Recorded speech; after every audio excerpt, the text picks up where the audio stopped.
Good evening, everyone, and thank you for tuning in to the Quahog Corner presented by Tide Talk Media Group. This is episode 14. I'm calling this one Koki the Bandit and His Bad Decision. This is for RIFC's 14th week of play in the USL Championship. RIFC finds themselves at the bottom of the table just above Miami FC with 12 points. We are currently 1-9-4 in the season and only 5 draws away from breaking the draw record in the USL Championship for those of you that are keeping score. I am your host, FQB, aka Fluffy, aka Kevin. Call me whatever you want to call me, just don't ever call me a Hartford Athletic supporter, and we are good. The format of those, for those of you that are just joining for the first time, is as follows. I will go on my rant and then open it up to the group. Everyone will get a chance for at least one takeaway, usually many more, depending on the number of listeners. If you want to speak, please make sure to request, and no request will be granted until after the rant unless I invite a speaker to join me.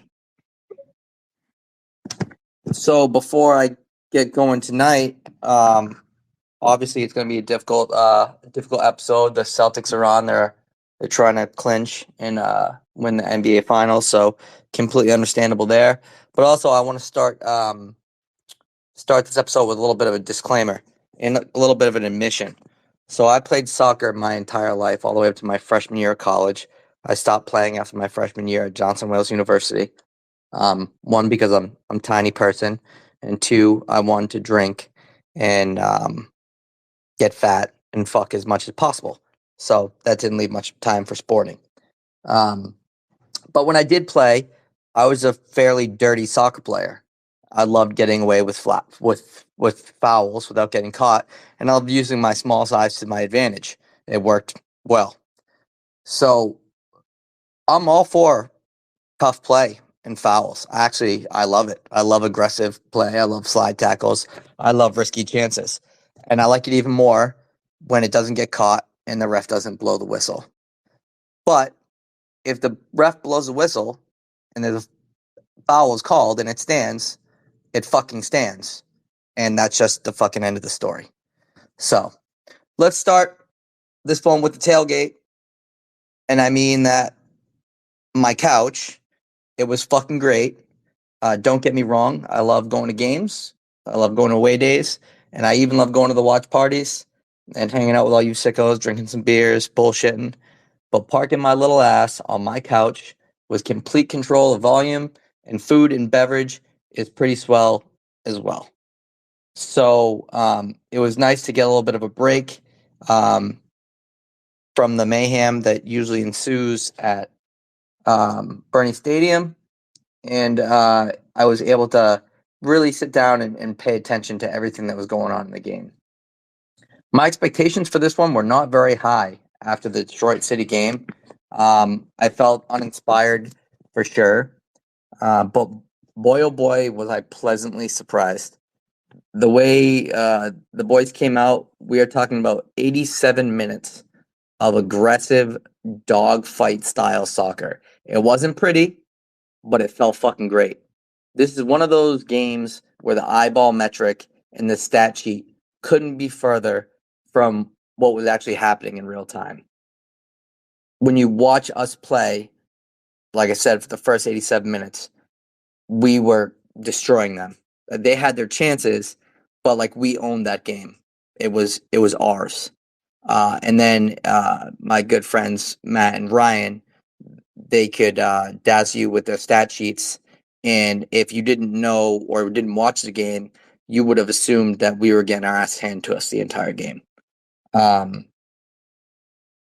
being said, there was some things that bothered me a little bit.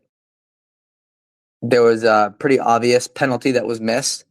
So like I said at the beginning, kudos to Memphis for getting away with a penalty in the box. They scissor kicked JJ. It was pretty obvious. You go back and watch that. Definitely should have been called, but it didn't. So we play on. That's the way the game is. I was living pretty high. 2-0 win on the road. We were looking pretty fucking good, right? Against Memphis, a team that's on a roll in the West. Middle of the table. They kind of started figuring themselves out. But just like RIFC giveth, they taketh away. In the 87th minute, our captain Koke Vegas makes an incredibly selfish and poor decision by making a play on a body, not the ball, outside of his box. I don't know what the fuck he was thinking. Clearly, Koke was caught up in the moment and he's playing for a clean sheet. And I understand it, but it's selfish and it's stupid. If he just gets beat and they score a goal, we remain 11 players on the pitch and we're still up 2-1.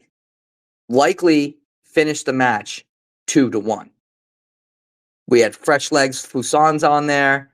You know, we were making things happen. It wasn't pretty, but we had the momentum. The game was still winnable. And then because of Koke's piss poor decision, RIFC, I see your little fucking thumbs down, buddy. I get you. Because of his poor decision, he puts Jackson Lee in an awful position. He puts a team in an awful position. Now we're out our keeper, our captain for Louisville City, which is the best team in the entire fucking league, East and West.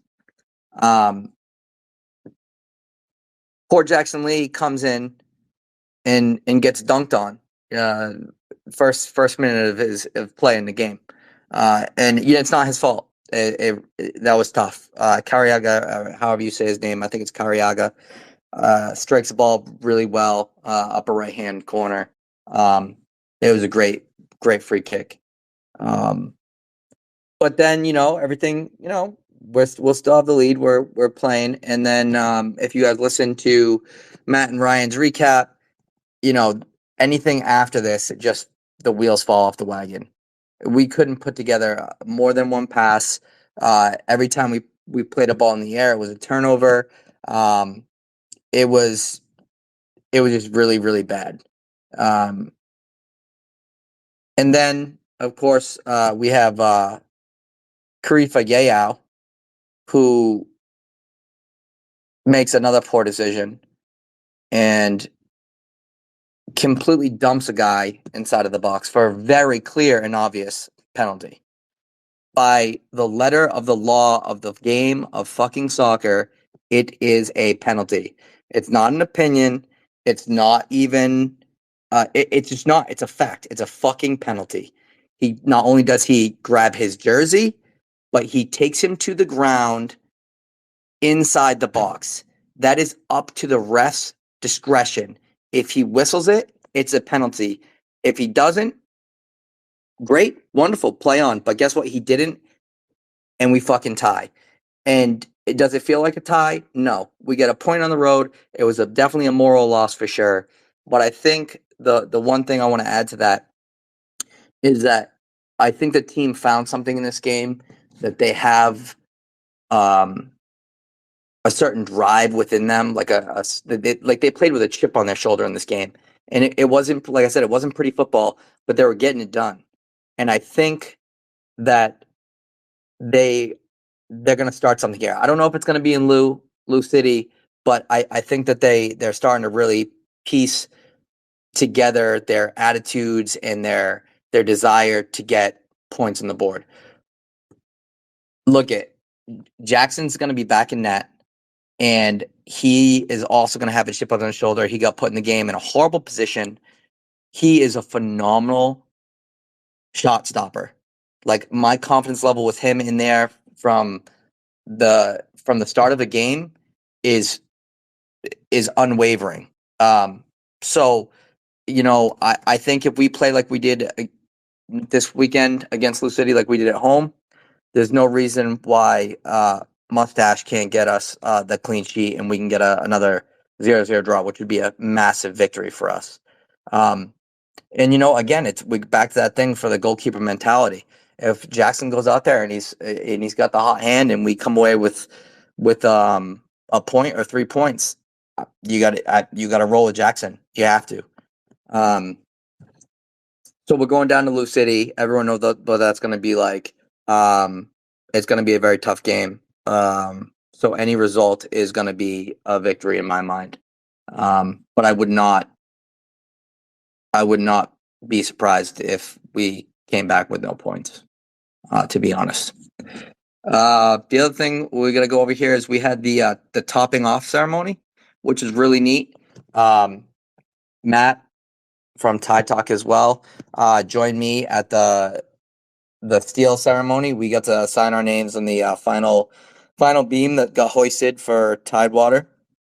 I also got to ride on the boat down the Pawtucket River with Matt Jean from the Defiance and our friend Chip. We popped some smoke. We came down the river, and then we went into the stadium, and it was a really good day. It was great to see I hate to say it was great to see the politicians, but it was great to see people get a chance to speak and kind of really finally shut up all the naysayers about this project. There are people that truly still believe that this wasn't moving forward, but it's pretty much a done deal now. I think it's going to start to move quickly now. Being in there just felt amazing. I can't wait to see it take shape over the next couple months. It's going to move quickly. Matt and I were able to speak with JJ. We put up an Instagram live. That was pretty cool. Super humble dude. Loves Rhode Island. His wife and his kid are having the time of their life up here. They love being able to just be able to walk out the door and walk to the park. It's very different from where they were living down south. So that was really great to catch up with him. I was able to speak with Coach Kano real briefly. I was joking with him how he liked our banner. He was a little, I don't know. It's not like he was embarrassed or shy, but he's a humble dude. So I think it was kind of weird for him to look at a giant picture of his face when they were hoisting the steel. We also had the opportunity to talk to a lot of folks in the front office, which is always good, just to let us build that relationship, let them know what we think about some ideas and what can be done differently.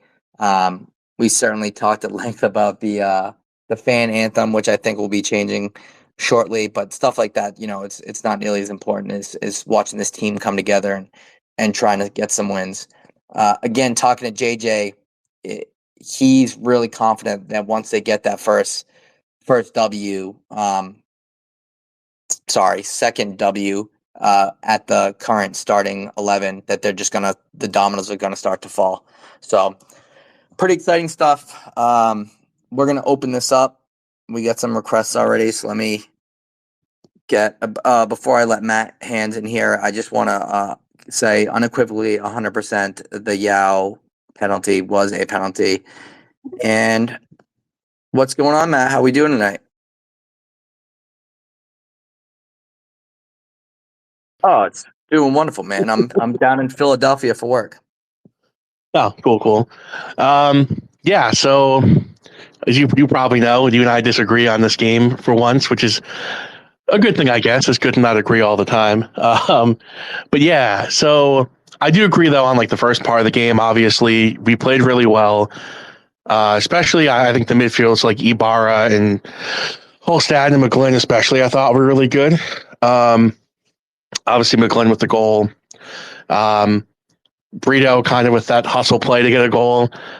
That one, I will say, if that had been the other way around and was against us, I might have had a complaint about it because it was really close. He was really close to kicking the ball out of the goalie's hands, which he can't do if the goalie has possession, but, whatever, it went our way. So happy about that, of course. And then, yeah, the two big plays. So the Koke play and the Karifa Yao play. So my whole thing with the Koke play, it was the right call. Like, it was onside, it was a foul, and it's a red card for denial of a goal-scoring opportunity. So I agree with all that. I just don't blame Koke for it, basically. That's like where we differ, because I think I kind of blame more of we shouldn't have had a high line at that point in the game. It's the way we were playing, because ball gets played over the top like that. In that kind of system with our line, kind of defensive line further up, he has to come out for that ball. So obviously it was bad on him for not getting to it, but I just don't think he had an option there to like stay back. And I don't think he can think like oh, I can't come out here because I might commit a foul. Like it's a split second decision, and I think it was the right decision to come for the ball. He just obviously couldn't get there, and that was really a problem in the second half overall. I think is that like. When you play a high line, a lot of the time, like one of the things your opponent can do is like play that ball over the top. And Memphis, I feel like really started to do that a lot in the second half and causing us problems. And we kind of never adjusted to that really. But on that particular instance, like if you're going to have your defensive line, like give your back line up that far, that high, you've got to pressure the guy in the ball. And our midfielders kind of just let them have all the time in the world. And if the guy that has the ball is good enough passer, and they have good enough attackers who can make those runs, then, you're kind of screwed. And so, I mean, maybe at this level, there's not a lot of guys that can do that, but obviously Memphis could, and they played that ball. So yeah, I just think right call on everything. I just kind of want to defend Koke a little bit, cut him some slack for, I don't think it was necessarily a bad decision.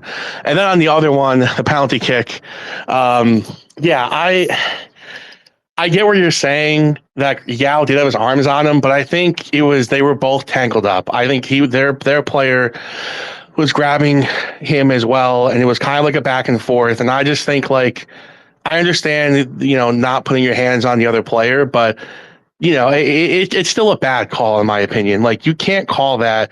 The ball's in the air. It's away from the ball. And I don't think the ref even saw the whole play. And then you just call that because you see the guy going down. Like, I guess maybe could be a little reckless, but I don't really think so. It's one of those, that shouldn't have been called, in my opinion. Like you can't call that in that spot. And we've all seen, I know like a foul is a foul or whatever, but like we've all seen, I'm sure a lot of us have watched games from like all over the world, all different levels, right? There's always instances where there's something that you would call outside the box that you don't call inside the box. Even if it's not the letter of the law, that happens all the time where like there's some type of contact that maybe you give something if it's anywhere else, but in the box you're kind of a little more cautious. And I think that's what they should have done. I think that's a no call, especially at that point in the game, basically deciding the game, or at least making it a draw, and costing us those 2 points. But at the end of the day, I think, the collapse, I'd say some of it's our fault, and I would say some of it I do kind of have to say is on the ref, but, it's kind of both. I think we self-inflicted some of it. But, coming out of it, though, like, I do think we'll be okay going forward if we keep playing that way, and I just hope that the players don't really get discouraged. Obviously, it's really frustrating, but we were playing well. So I just think as long as we can close out games, if we do that again, if we can learn how to close games out and not be as naive and say, hey, let's actually like get a little compact here at the end of a game. Because in this one, we're up by 2 goals and it's late in the game and we still have a high line. Like, that's stupid in my opinion. Like you gotta be smarter than that. Cause as we know, like 1 win on the season, we're on the road, we have a 2-goal lead, it's late in the game, and you're still going to play that way. You don't know how to close games out. Like that's obviously a problem. But I think if we adjust and learn how to do that, and then we keep playing well, I think we can go on a run towards the second half of the season and see where we end up. So, that's pretty much where I'm at. I guess only other thing, I was at the Guild for the first time. I've actually gone there. I usually watch the games at home, so that was fun until the end when it wasn't fun, and I kind of wanted to start throwing things, and I wasn't at home, so I couldn't smash my fist against something because of how pissed I was. But good time at the Guild. So recommend anyone who hasn't gone yet to go there. It's it's good times most of the time. But that's about it. Thanks. Hey, thanks, Matt, for joining and contributing as always. So you made a lot of really good points, and I knew that all you guys would bring it up, so I didn't really touch on it. But yeah, the midfield, the combo with McGlynn and Holstad and Ibarra was fun to watch. Finally, Holstad had like a lot of free reign. He was all over the place. It was refreshing not to see him stuck in a role where he can play it, but he flourishes in other parts of the field. So that was really fun to see. I would agree 100% on the Brito goal. I absolutely love the ballsy decision to go in and go after it, But I think if you had VAR and you had goal line technology, I think that might not be a goal. So I said that a few times, but happy that it stuck because if it didn't, we would have been looking at maybe a 2-1 loss. So um, the the thing with Koke is this: is yes, we can blame it on the playing a high line. 87 minutes in, we're gassed. It's hot down there. We should have readjusted to try to hold the lead, pull back a little bit. But we didn't. And again, and I know again it's a split second decision. I agree with that 100%. But you also have to think that somebody that's a seasoned player, and he is, needs to take into account that he's out of his box and that all he has to do is not touch the ball and he's going to get roasted by the ref every single time. Like we have all 11 players on the field and Koke doesn't get a red if he just gets beat and a goal goes in. I know you can't play like that, but like it's the end of the game, and most of the stoppage time that we got in that game is came off the heels of that foul. You know, we would have likely, again, this is a hypothetical too, but so isn't the high line thing. We would have likely come away with the win. So again, everyone's going to have a different outlook on it, but I didn't like the decision. I still love Koke. I think he's fantastic. I thought that was bad. I thought that was poor. Um, we're gonna let Scott in here because it's late as hell and we need to get him to bed. Scott, good evening. How are you? Hello, hello, good morning. Am I audible? You are audible, unfortunately. Yeah, I'm so sorry about that. Okay, so I'm going to keep my thoughts basically limited to the calls, to the contention here. I will say, one part about tactics is that I'm fed up of seeing us attempting to press, and by the end of the game, it's only one player pressing.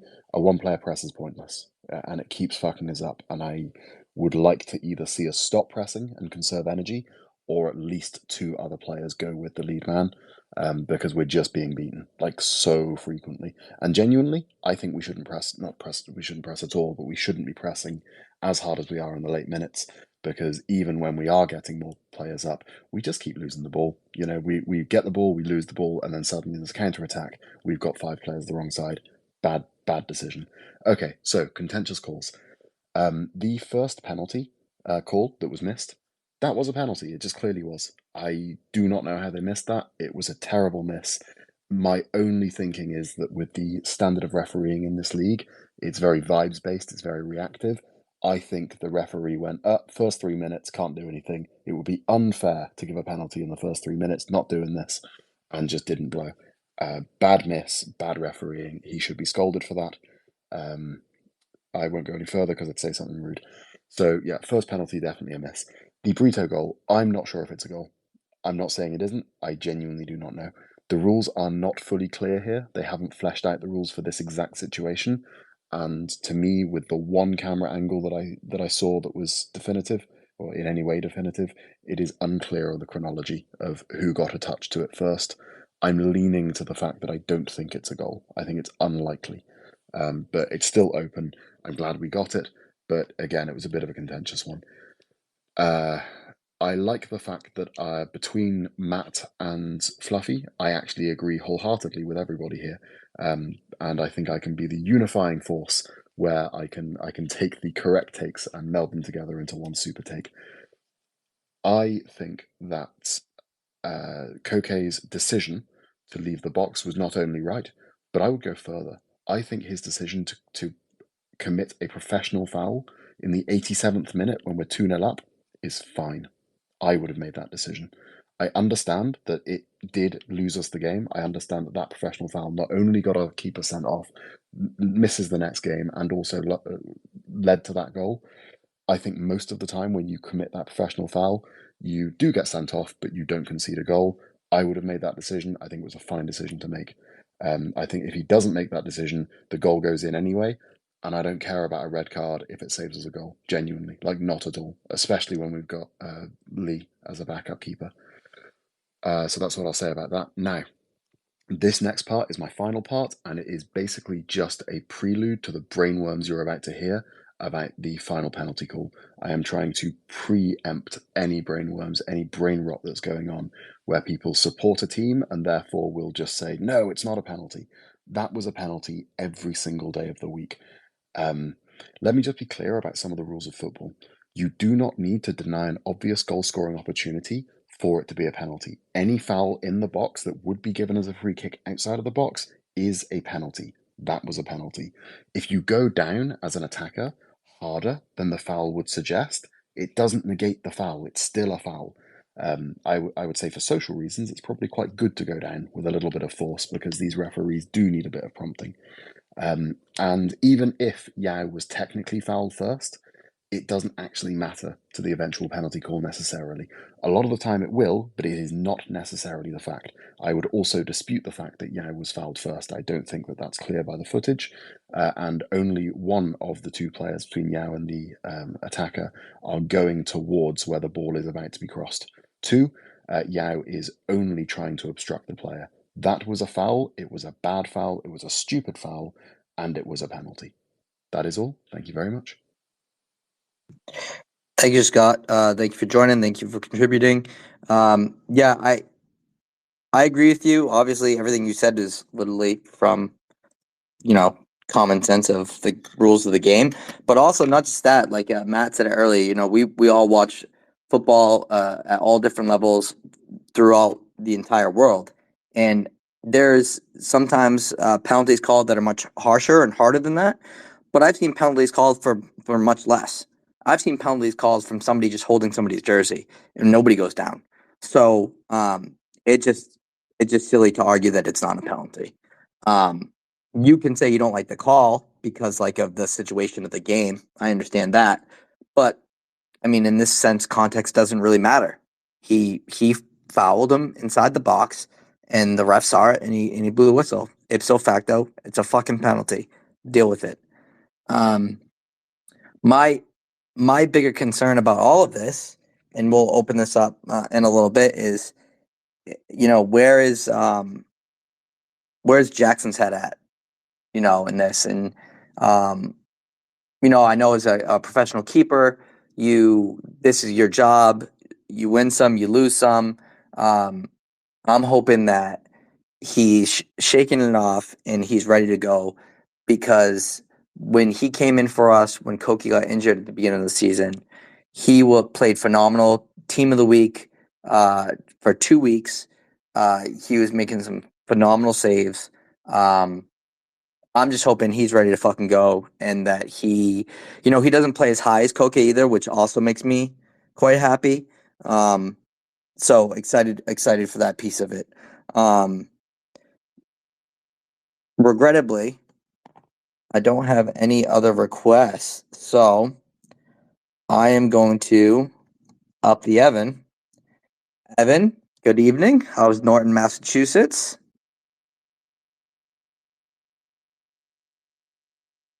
Evan? Can you hear me? Oh, we can hear you. Okay. For some reason, that thing's delayed by 7 seconds. I don't know what's going on there. I don't know. Okay. I kind of muted everything that Scott said, because he's wrong. I'll get to that in a minute. I'm going to start with the beginning of the game, okay? It just amazes me. You call out the coach, you say the team doesn't want to play to win, and all of a sudden they show up and they do winning plays. That's something that you three didn't say. They made winning plays. When was the last time we saw Chu Messi look like that?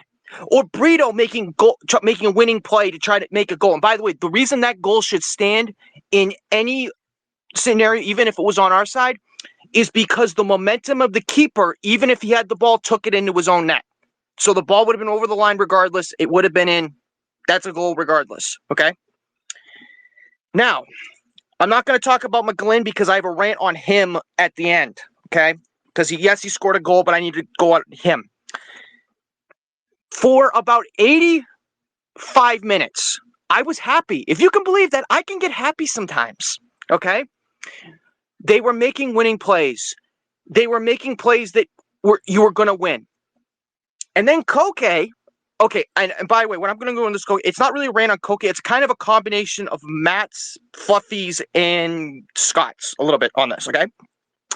So I don't blame Koke for the whole thing because I do, like Matt said, the back line was cheating up, so they get partial blame. But I've watched that play like 5 times, and I'm still not convinced. By the way, it's a pen. It's not a pen. It's a foul regardless. But I'm not convinced if the Memphis player got the ball and Koke didn't come straight up to begin with, that's going to go in. That's just my take. The reason I say it is because Memphis for the last 2 weeks has been struggling to put the ball in the net. So they've kind of had a little bit of doubt in their mind. So I'm not convinced. Let's say that goes in either way. Let's say it goes in, it goes past them, and it's 2-1. 2 things happen. You still keep your goalkeeper. You still have 11 players. And I guarantee you, we don't have 9 minutes of extra time. I guarantee you there's probably 4 to 5, and it's a lot easier to win the game. Okay? That's the first thing. But when the thing happened, Scott, you shut up over there. But here's the thing. This is the part of this game that turned, and it wasn't Koke, okay? It was when he got sent off. Coach Connor, who was having a great game, threw the game. And I'll explain why, okay? When he brought Jackson Lee in, I was like, okay, take one of the tired guys off. I thought he was going to take J.J. Williams off because J.J. Williams was gassed. He had nothing left. No, he decides to take off he brings on Fuson, who just came on as a sub. So he's taking a fresh leg off to bring in a keeper. That was a mistake. So you intentionally made it a 9v11, basically. So that was a mistake. So that's why Coach Cano gets part of the blame as well. Now, on that call with Yao, it's not a pen. Since we're playing on a baseball field, I'll give you 3 strikes for reason why. Number 1, we all can agree, I believe, and Scott can attest to this as well, okay? Each ref is different. They ref the games differently, okay? So each one has a different precedent when it comes to what gets issued a foul and what gets issued a pen, okay? We're all on the same side there. But the problem was in the 3rd minute when J.J. Williams got fouled, he said, you flopped. That was the precedent he set, okay? So by that logic, you can't call that a pen the other way because it was a flop and a half. I've never seen a fish that bad come out of the Tennessee River. That's how bad of a flop it was. Now, strike number 2. That play happens 5 to 6 times, okay? 5 to 6 times on corners and set pieces. You don't believe me? Watch the game again. We had 4 fouls called on us on corner kicks because our offensive guy was roughing it up with the center back. Don't believe me? Go watch the game again. Okay? So you cannot. So considering that's the precedent you said where the offensive players were shoving against the center backs, and this clearly Memphis player engages Yao first and is grabbing him, you can't all of a sudden say, oh, well, I'm going to call this one differently now. That's where you don't have it. So that's strike 2. Strike 3, the ref was never watching the play at all. He was watching where the ball was. The Memphis player, unless he's 8 feet tall, was never going to get that ball. He saw the ball was over his head because it was a pass not to him. And he went, you know what? I'm not going to get that. I'm going to flop down like a flying fish because he's grabbing Yao the entire time. Ball goes over his head. He's like, I'm going to flop down. And then when he's on the ground, the ref then looks and sees it on the ground and says, oh, I'm going to call a pen now. It's never a pen. 3 strikes, you're out. Go right to jail. It is a joke, okay? Oh, by the way, by 2 rants that I have to go off now, Koke, you get one of my rants, okay? When you get a red, go off the field. I didn't like the fact that you're yelling against the Memphis coaches and players. I don't care. Go to the freaking pine. Okay? If I was the coach, you would have walked back to the hotel. That's how much you threw the game for us. You literally put your name on the back of your jersey. You put that on the front. You didn't care about the crest that night on that play. You did not. Number 2, Connor McGlynn. The game is over. What the hell are you doing getting a red card? Now we can't have you for the Louisville match. There is no reason at all you should be going up to the ref and getting a stupid... Thank you, Evan. It's always a pleasure. So, yep, I see your hand up, Scott. We're going to get to you. I want to remind everyone that unequivocally it is penalty every time by the rules and laws of the game, and that it is up to referee's discretion to blow the whistle and call the foul as such as he sees fit because he is running and managing the game. So it was a penalty. It would be a penalty in every single situation ever in the game of soccer if the referee wants it to be. So there's that. We did find out that McGlynn said little to nothing to that referee after the game, and there was no cussing, there was no derogatory language thrown at him. JJ had said that the ref had it out for McGlynn from the beginning of the game, and that there was no need for the red card. So there's that piece of it. And honestly, I absolutely love Koge chirping on the sideline, running his mouth. I think it's beautiful. Yeah, you got the red, you got sent off. Don't love the decision, but I think it's great that you're heckling the Memphis players and whoever it is you're talking shit to. It's wonderful. I love it every single day of the week and twice on Sunday. So good for him. Scott, go ahead, jump in, man. So in reverse order, I've heard a rumor about what was said. Not going to repeat it, but it's definitely grounds for a yellow. In the IFAB laws of the game, a red card can be given for using offensive, insulting, or abusive language and/or actions. That certainly fits. It's just that it's really not appropriate to give a red card for that. It basically never happens. Usually you have to be violent towards the referee before that happens, and this wasn't one of those cases. I think the referee got emotional and just gave a red card. Maybe he even meant to give a second yellow and then a red and forgot, but I have it on good authority that this is being appealed, so I think that will probably lead to a reduction, and he'll get a... I hope so. Because, yeah, that's just over-emotional. I'd really like to challenge Evan here. And by the way, can I just say, I'm really glad that Evan got most of his shit talking points out in the forum, rather than letting you people, or making you people, listen to every which way he is misunderstanding the laws of the game. Evan, please read the laws of the game before you do this again. Just read them. They're not even that long. It's like 20 pages all in all. And it's a really good read, as well as not even boring. So please read the laws of the game. You had 3 points that you think that this wasn't a penalty.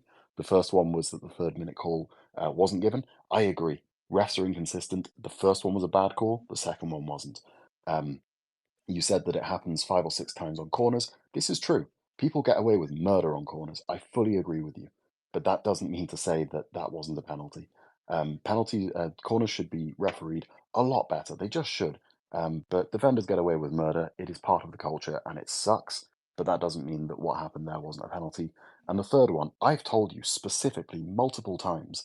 I even said this before you started speaking today. You do not need to deny an obvious goal-scoring opportunity for it to be a penalty.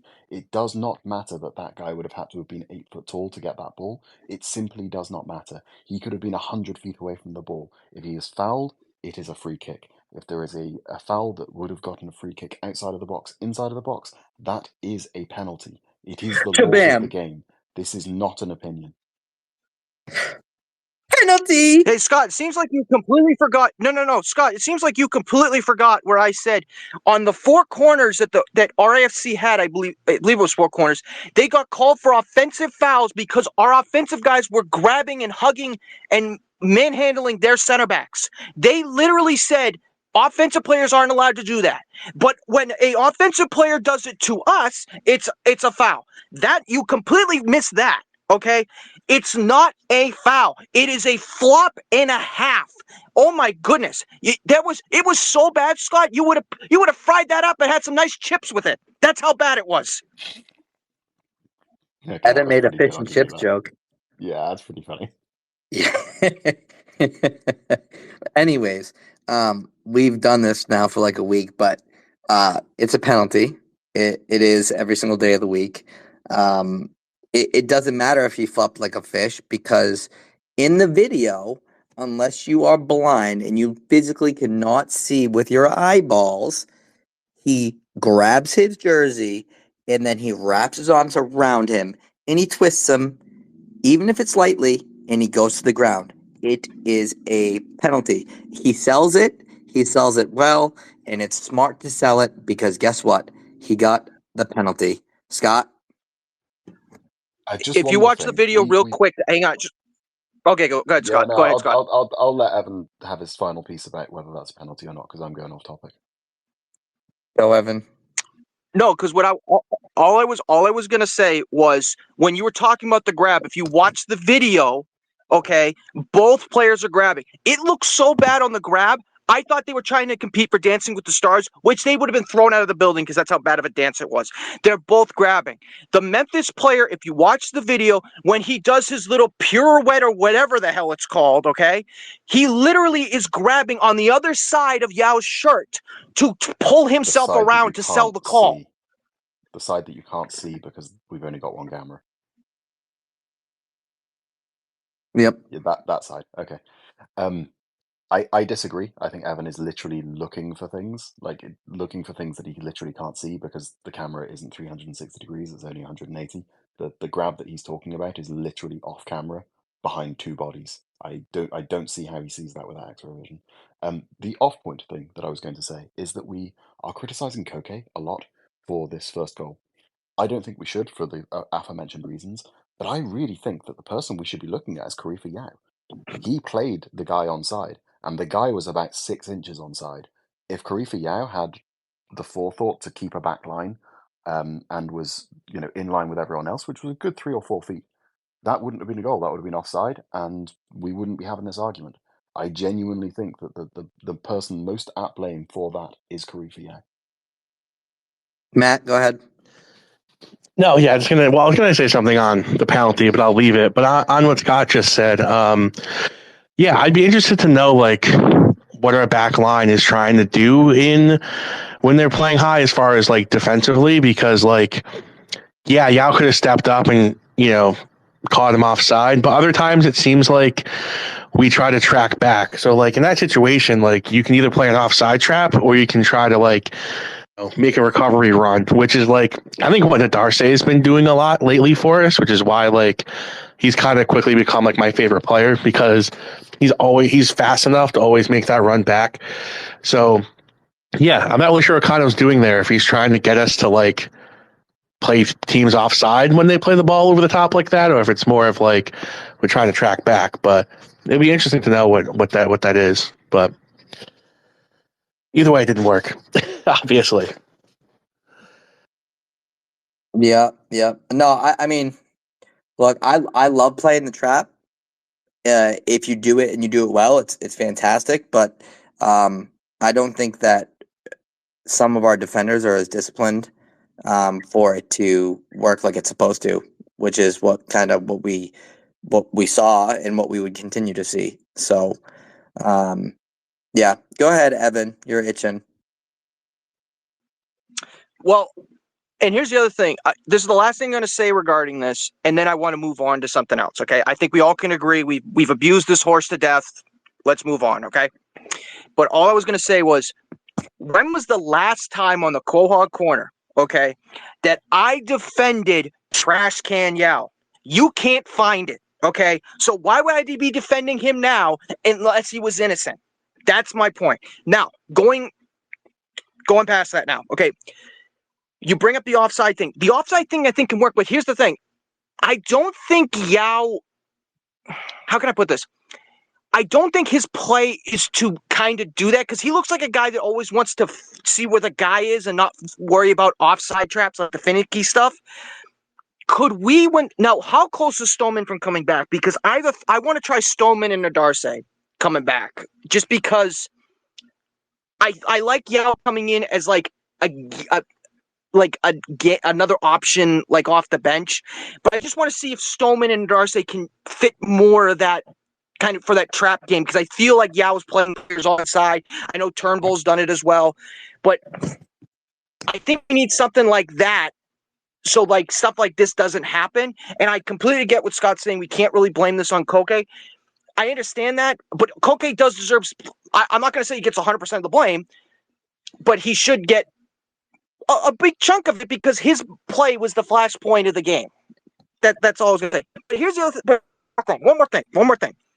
Why are we not talking more about Chumese and Burrito, how everyone was making diving tackles to make winning plays? Like, it drove me nuts. That's why I put in the comments, let me in. It drove me nuts that we weren't talking about the winning plays that the team was making. This is the first time, this is 14 weeks in. This is the first time I can unequivocally say I feel better about this team going forward than I have been. Mark it down. I'm marking it down, Evan. Look, I agree. I feel good about the team too. I expect more from them, I guess. So when the decisions made like that, I'm gonna criticize them. I'm gonna do it every time. But you are right. I did not mention Chumesi once, and he played absolutely phenomenal. He came in and he just completely shut me up because earlier in the season I had nothing but bad things to say about him while he was in the midfield. But in the defense, he was playing really good football. So I was really happy to see that. And now I'm confident about when he comes off the bench or if he gets a starting role. And I applaud all the players on the team. Koke had a phenomenal game. It's one decision. I'm not asking for his head. I'm not asking for him to be replaced. I'm just saying that my opinion is it was a bad decision. I'm not trying to drag anybody. It wasn't a good decision, and I think that's why we found ourselves with 1 point instead of 3. Go ahead, Scott. I wasn't talking about any part of the match other than the calls, but I'd just like it noted that yes, Chumesi had a very, very good game. I too have never said anything positive about him, and I just want it on the record that I did think he had a smashing game. He did exceedingly well and was probably our MVP. I think he did so well during that game. It was a total turnaround from what I've seen him in the past, and I would love for this to continue. Yeah, I would say that had Koke not gone off, it's probably Koke's man of the match because, they were putting a lot on target. They had a lot of shots. They had a lot of corner kicks, and Koke did his job and did it well. But everything after the 87th minute negates that. So definitely Chumesi for man of the match for me, for sure. Oh shit! Sorry, one more thing. Both you and Evan have said that you don't think without Koke's intervention we would have had like 13 minutes of added time. That foul happened in the 87th minute. Yeah. So unless you think the referee is just completely bonkers and giving like an extra 7 minutes on top of that, I just disagree. Well, I think it felt really long, and it was, but like there were a lot of stoppages in time. Scott, but what I'm saying is if Koke doesn't make the decision, that guy doesn't go down, that foul never happens. We don't have added time for that one play. And then on top of that, the individual that did go down because he was fouled is the same exact person that did the concussion protocol later in early stoppage time that added additional time. So all of that stuff relates to that one play. And if that play didn't happen, you're looking at maybe 5 minutes of stoppage and not 14 or whatever the hell it was. I completely agree. That's what I thought. I thought before the Koke thing happened, I thought we were having 5 minutes of extra time. But I mean, it's either. Do you feel bad, Kevin? Do you feel bad? Evan agrees with you. How do you feel about your take now? I'm not going to change my take just because Evan agrees or disagrees with me. Scott, are you saying if I ever agree with you, you turn Irish? Is that what's going on?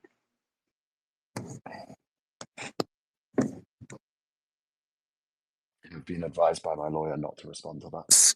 Scott is a Welshman, and for the sake of international football, he says he's English because his country's team just isn't. I don't know what to say it nicely. So I'm not going to say anything at all. My mommy raised me right.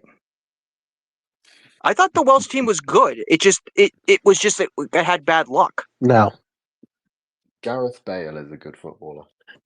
He named it. It's Bale and then a bunch of like. He named the one player. It's Bale and then a bunch of like lower level Premier League and then Championship players, pretty much, if I remember correctly. So yeah.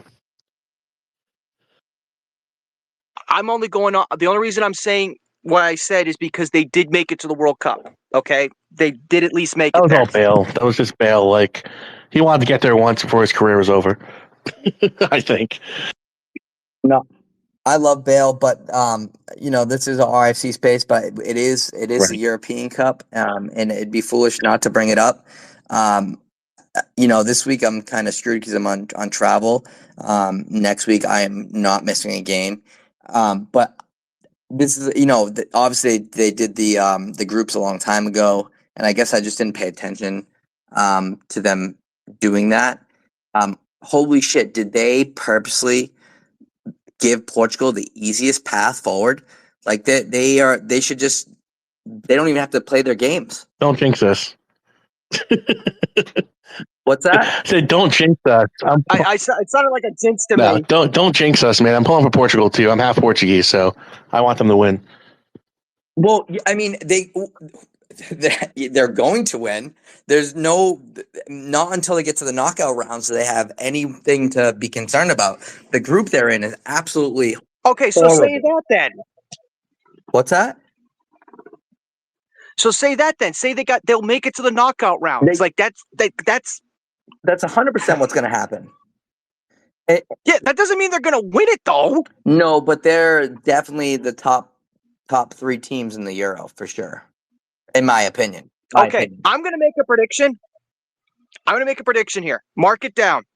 If Portugal and England play each other, okay, England's going to win just because of what Fluffy said. I'd be okay with that too. As long as England doesn't win it all, everything's okay. Lads. Do you not like Harry Kane? Scott, don't say it. It's not coming anywhere. Boys. Nope. Boys. Nope. Lads. Nope. Pals, Nope. guys, Nope. mates, Nope. It's Nope. coming home. It's Nope. coming home. It is. Nope. It's coming home. You're not even home. That's not even home. Not even home for you. Don't you know England? Hey, do you know that Greece has more Euros than England does? That's not surprising. Yeah, don't remind me. They beat Portugal in Portugal in what, 04, I think, something like that. Look at I'm gonna everyone knows this that follows me on Twitter, and you all do, but so I absolutely love the Portuguese national team. And I think that they would be, and this is going to be crazy, and that's fine, that they would be so much better off if they just sat that prima donna's ass on the fucking bench and let those young players who are so fucking good become the next man up. He is just stealing their fucking shine. His time is over. He's the greatest goal scorer in football history. I'm not saying the best player, but Cristiano Ronaldo is the greatest goal scorer to ever grace the football field.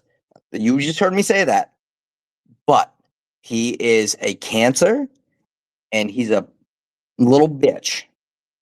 So I can't wait to see what Portugal does when he's officially done, because I think that their academy kids and their younger kids coming up are phenomenal, and I have nothing but high hopes for that team. And he just kind of ruins it for me, to be honest. But there's some other teams that I really impressed me early on. I really enjoyed the Poland-Netherlands game. Everyone always makes fun of me because I absolutely love the Polish national team because they just play stout defense and do long balls. And that playing against Netherlands, whose attack was absolutely crazy, they managed to, play them pretty tight the entire game. So that was probably my favorite match so far. And then, although watching Albania score 28 seconds in against the Azzurri was pretty phenomenal too. Speaking of Albania and Italy, this has just been me. I feel like I've found now again. I'm at work most of the day, so I can't sit and watch the matches. So all I can watch is like the little clips as they happen. But I've been scrolling through my Twitter feeds, and I don't know about you. I've been finding the interaction between the team's fan bases like hilarious. Like that's been as entertaining as the matches have been, in my opinion. Are you talking about the guy that broke the spaghetti in front of the Italian fans? Oh, it wasn't just him. There was an Austrian fan who broke a baguette in front of a French fan. Yeah, I mean, he got that idea from the spaghetti guy, but yeah, no, it's phenomenal. I love when they show this type of stuff, and the when they showed the RNC for the Dutch fans in Germany, it was unbelievable. The amount of people that turned out was just outstanding. I'd love to see it. I was the only match that I was able to watch, honestly, was the Ukrainian one, and I was really disappointed because I thought Ukraine was going to beat Romania, and Romania just beat the brakes off of them. I was really disappointed there. Did you see after the game that the players got the megaphone and went over to the corner and got the Romanian fans all riled up and they got them jumping up and down? That was really cool to see. Yeah, I saw that. But that's the only game that I have so far been able to sit and watch like the majority of a match with so far. So I'm hoping as like I get closer to like the weekend where my shifts get lesser, or basically I don't have to work as hard, where I can watch a little more. Because when I'm at work, if I get caught streaming anything or listening to a podcast, I'm in trouble. So I got to make sure I can't do that. Yeah, no, I get it. I usually when I'm working from home office, I'll have one of my screens streaming the game, and then I'll be sitting there doing emails and whatnot along with the game. So I'm fortunate in that sense. All right, guys. Does anyone have anything else they want to bring up? This was a little bit of a short one because a lot of time elapsed from the game, and we got the Celts on. Not much more to chat about. I will say one more thing, and this is going into the week. This is non-soccer and all that. So, but I'm just going to say, everyone make sure, except Scott, because you're in England, okay, or Wales, excuse me. Everyone make sure you hydrate. It's going to be warm this week. If you're outside, just make sure you hydrate. That's all I was going to say. Evan, the weatherman, there he is.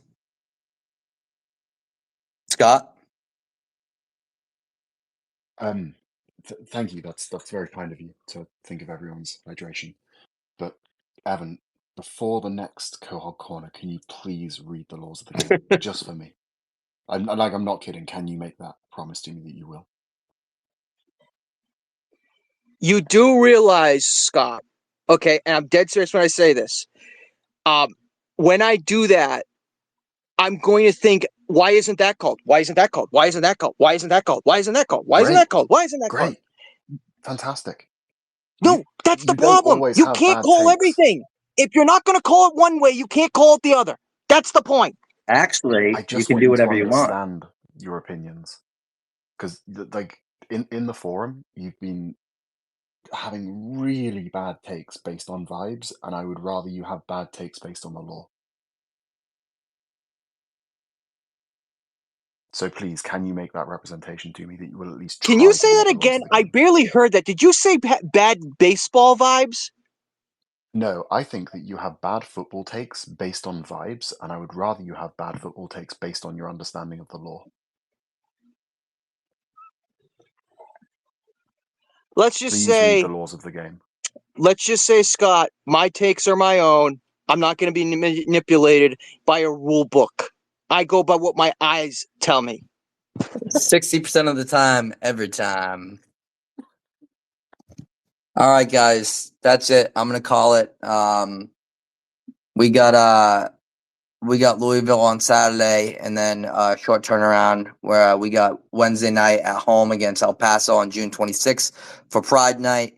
It's gonna be tough because it's a midweek game. I hope people show up and show out. I don't know why Rhode Island didn't make the Pride Night on a weekend game in Rhode Island. Pride's a massive thing here in Rhode Island, so I'm hoping people show up for this, and it's a must-win game at home. So can't wait to see you all there. And as always, up the fucking tide.